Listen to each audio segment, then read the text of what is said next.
How to edit comment in Figma. Hello and welcome back to our YouTube channel How to Tutorials. In today's video, I'm going to show you how you can edit comment in Figma. In order to do so, firstly open your Figma application on your device and make sure you are logged into your account.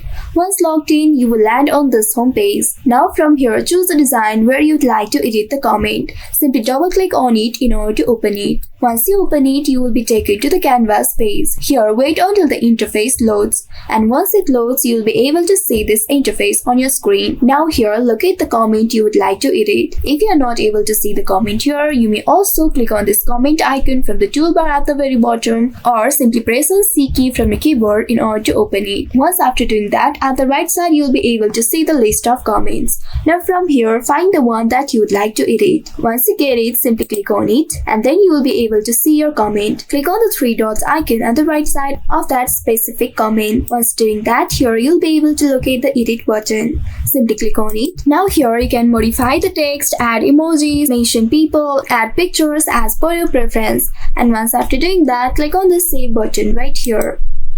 By doing so, you will see you have successfully edited your comment. Now you can simply click on anywhere on the canvas in order to remove it. So this is how you can edit comment in Figma. I hope this tutorial was helpful. If yes, don't forget to like, share and subscribe to our channel. Also hit that bell icon to never miss any updates from us. Thank you for watching.